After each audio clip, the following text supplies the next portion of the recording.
La dette odieuse de l'Afrique, comment l'endettement et la fuite des capitaux ont saigné un continent. C'est le titre d'un ouvrage récemment paru.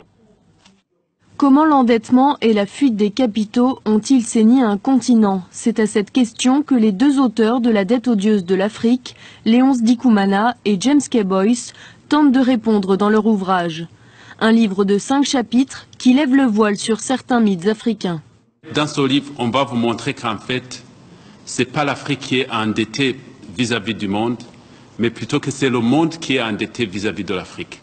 Ensuite, un deuxième mythe qu'on voudrait lever, c'est le mythe que l'Afrique, c'est un continent qui est avec beaucoup de corruption. On va vous montrer en fait que il en faut deux pour qu'il y ait corruption.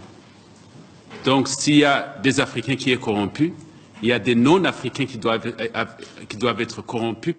La fuite des capitaux est également, selon eux, l'un des fléaux qui frappent le continent, empêchant les États de profiter de leurs propres ressources pour développer les secteurs éducatifs, sanitaires, mais également les infrastructures.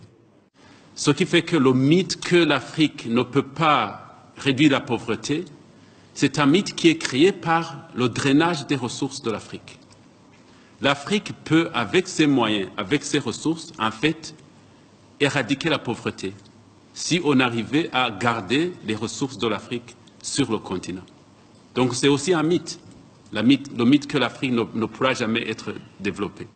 La mauvaise gestion des affaires et les erreurs d'investissement sont souvent pointées du doigt pour expliquer l'endettement chronique du continent, des arguments jugés peu convaincants et balayés d'un revers par les deux écrivains.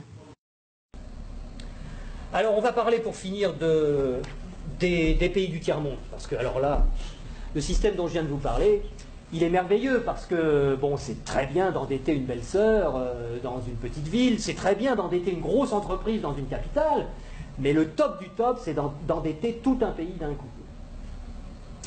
Et là, il y a des spécialistes de ça, il y a le Fonds monétaire international, il y a la Banque mondiale, il y a l'OMC, qui ont des individus, des équipes particulières qui vont dans les pays pauvres, en général où on peut trouver des ressources qui sont utiles aux pays riches, des ressources minières, des ressources géologiques, des ressources énergétiques, du pétrole, etc. Et on dit aux dirigeants de ces pays, est-ce que vous savez que vous êtes assis sur des montagnes de profits? Mais comment vous allez faire pour les tirer du sol, pour les extraire? Vous n'avez pas d'usine, vous n'avez pas de route, vous n'avez pas d'ouvriers, vous n'avez pas de savoir-faire, vous n'avez rien. Et pourtant, Dieu sait que vous pourriez vous enrichir, et enrichir votre population. Ben non, on ne peut rien faire, on n'a rien, on n'a rien. Bon. Ben écoutez, nous, on est le FMI, on est la Banque mondiale, on peut vous prêter des milliards de dollars. Et avec vos milliards de dollars qu'on va vous prêter, vous allez pouvoir exploiter vos ressources et nous rembourser haut la main sans problème. Mais il y a une petite clause dans le contrat de prêt, et de toute façon vous ne pouvez pas y couper, c'est que vous allez avoir besoin de routes, vous allez avoir besoin d'un port pour que les pétroliers puissent aborder, vous allez avoir besoin d'un pipeline pour aller des puits de pétrole au port, vous allez avoir besoin de soldats pour protéger le pipeline des terroristes, donc on amènera aussi quelques soldats, et vous allez avoir besoin de beaucoup d'argent pour financer tout ça. Et à qui vous allez acheter tout ça? Où sont vos entreprises? Mais on vous a dit on n'a pas d'entreprise. Ah bon? Ben écoutez, c'est pas grave, nous on en a. En Occident, beaucoup, on en a plein. On a Halliburton qui fabrique des usines, on a Areva qui a besoin d'uranium, on a Bouygues qui fabrique des autoroutes, des ports, tout ce que vous voulez, on va vous faire ça aux petits oignons, pas de problème. Et c'est comme ça que ça marche. On vous prête 15 milliards, sous réserve que vous fassiez travailler nos entreprises, et de toute façon, vous ne pouvez pas faire autrement. Donc regardez bien ce que ça fait au point de vue monétaire.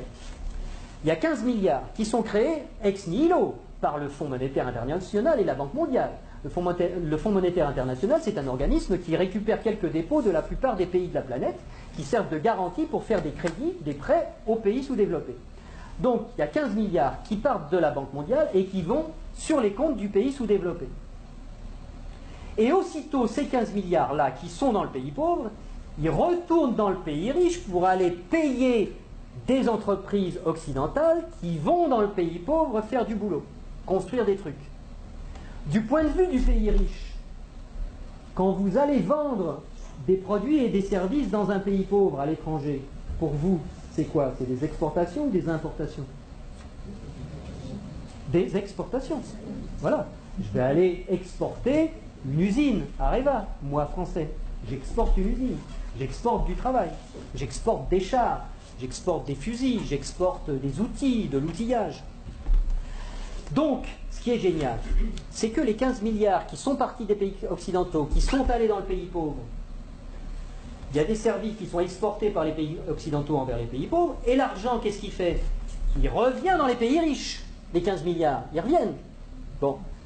Et donc les 15 milliards, c'est comme si on avait eu une belle-sœur qui avait emprunté 15 milliards et qui nous les distribue, puisque les ouvriers des entreprises des pays occidentaux, les actionnaires des entreprises des pays occidentaux, ils vont avoir plus d'argent grâce à ces 15 milliards qui reviennent. Donc ils vont les dépenser dans l'économie, ça nous fait des transactions nouvelles, de l'emploi nouveau, qui va ruisseler dans notre économie. Mais c'est pas tout à fait comme si c'était des belles-sœurs qui les avaient empruntées, parce que les belles-sœurs, il aurait fallu qu'elles rendent les intérêts, et donc qu'elles reprennent leur argent et qu'elles en reprennent le double, et que nous, on ait des nouveaux emprunteurs qui arrivent pour payer les intérêts des nouvelles belles-sœurs. Là, non. C'est qui la belle-sœur qui paye les intérêts? C'est les pauvres. C'est les pays sous-développés. Et donc, on a été leur construire des trucs qui vont nous permettre d'exploiter leur richesse. On a eu de la monnaie en plus qu'on a créée nous-mêmes en la faisant passer par les pays pauvres, mais qui revient chez nous net d'intérêts. Et qui paye la dette, qui paye les intérêts, c'est le pays pauvre. Et ils ont deux solutions. Soit ils empruntent à nouveau le montant des intérêts pour pouvoir nous les rembourser, ce qui double leur dette. C'est pour ça que des fois vous entendez des présidents de pays sous-développés qui disent « Mais c'est pas possible, on l'a déjà payé 15 fois la dette, comment ça se fait qu'il faut qu'on paye encore ?» C'est parce qu'ils ne peuvent pas la créer. C'est parce que pour rembourser des dollars, il faut qu'ils les empruntent. Puisqu'il n'y a que nous, les Occidentaux, qui peuvent créer des dollars pour les endetter. Et donc, soit ils empruntent pour continuer à payer leurs intérêts, soit ils vendent leurs ressources pour presque rien. Ce qui nous permet à nous d'avoir le niveau de vie qu'on a. Et d'avoir les ressources des pays sous-développés, qu'on a bien choisis parce qu'ils étaient riches en ressources dont on a besoin, et d'avoir le niveau de vie qu'on a, et d'avoir de l'essence pas chère, et d'avoir des iPhones pas chers, etc. C'est grâce à ça.